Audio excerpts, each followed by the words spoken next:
हरि से आपके अंदर सामर्थ्य ना हो उन्हें प्रेम करने की, तो सगे संबंधी बनाकर प्रेम करें। देखिए कभी कभी क्या होता है, हम भगवत भक्ति करते निकट पहुंच जाते, लेकिन एक समय ऐसा आता है कि फिर हमारी धीरे धीरे भक्ति हटती जाती है। तो फिर कलयुग में बड़े बड़े सुंदर सुंदर भक्त हुए जिन्होंने भगवान के साथ संबंध रखकर भगवान को प्राप्त किया, जैसे बाई मीराबाई जिन्होंने प्रियतम का संबंध रखा। श्री तुकाराम जी महाराज महाराष्ट्र के बहुत बड़े दिव्य संत हुए जिन्होंने भगवान के साथ मित्र का संबंध रखा। अब आपके ऊपर है कि आपको जिस संबंध का भाव लगे, बेटे का संबंध तो ठाकुर से, श्री राम जी को बेटा बना लीजिए, कन्हैया जी को बेटा बना लीजिए। बेटी का है तो श्री राधा रानी को बेटी बना लीजिए। प्रियतम का हो, सखा का हो, भाई का हो, जो भी संबंध आपको, एक प्रभु ही ऐसे हैं जिनको आप हजार संबंध में देख सकते हैं। इसलिए आप जब संबंध जोड़ेंगे तो फिर आपसे हरि जुड़ जाते हैं।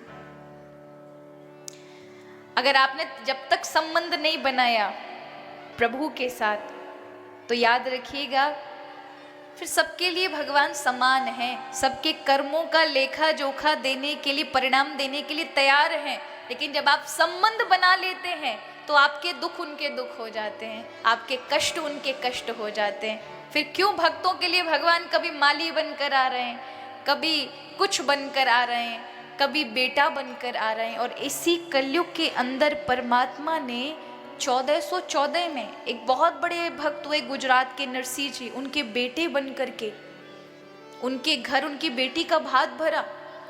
इसी 1400 के लगभग ही तमिलनाडु जैसे क्षेत्र के अंदर एक राजा कुलशेखर के यहाँ भगवान 1 महीने तक निवास करते रहे, सखा बन करके। तो बहुत सारे सतयुग त्रेता द्वापर के भक्तों को पीछे छोड़कर कलयुग के भक्तों ने आगे भगवान को और नजदीक किया है संबंध से। इसलिए आप भगवान से जितना अच्छा संबंध जोड़ेंगे आप उतने बहुत नजदीक चले जाएंगे और ज्यादा अत्यधिक प्रेम के काबिल बन जाएंगे। ऐसे समझें, गांव में तो हमारे संबंध होते हैं, और उदाहरण में अगर समझाऊं तो प्रतिदिन अखबारों में खबर आती है, या टीवी पर आप रात दिन देखते हैं, ये मर गया, ये मर गया, ये मर गया। आती है कि नहीं आती? लेकिन कितने आंसू निकलते हैं आपके, कितने दुखी होते हो, कितना गम करते हैं, या कितना कष्ट होता है आपको? बिल्कुल भी नहीं, बस थोड़ा देखा, बस हाँ ये बहुत गलत हुआ, ऐसा करके अखबार रख देंगे, चाय पी रहे हैं, खाना चल रहा है, भोजन प्रसादी पा रहे हैं। लेकिन ये पता चल जाए कि वो मेरा पुत्र था, कि वो मेरा ये था, तो क्या होगा? फिर आपके मुंह में चाय रहेगी, फिर आप रोएंगे। क्यों रोएंगे? क्योंकि जब तक आपको पता था वो मेरे नहीं है, उनसे कोई संबंध नहीं है, तो आपका कोई मतलब ही नहीं था।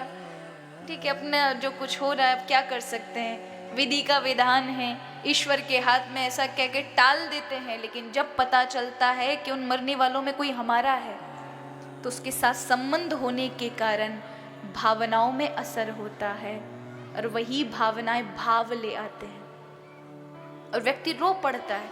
फिर उसे विधि का विधान ये 10 लोग समझाएं भी ना, नहीं समझ आएगी, क्योंकि उसका अपना गया है जिससे उसका संबंध था। उसी प्रकार है, यदि आप प्रभु से केवल दूर का ही रिश्ता रखेंगे तो वो वही वाली बात है, जैसे आपको असर नहीं हुआ किसी का, प्रभु को भी नहीं होता। लेकिन जब आप संबंध जोड़ लेते हैं, आप ही मेरे हैं, सखा हैं, मित्र हैं, साथी हैं, माता पिता हैं, आपके अलावा किससे कहूँ, तो फिर संबंध जुड़ जाता है। फिर भावनाओं का, यहीं से तो भक्ति का प्रारंभ है, यहीं से तो भावनाओं का प्रारंभ है।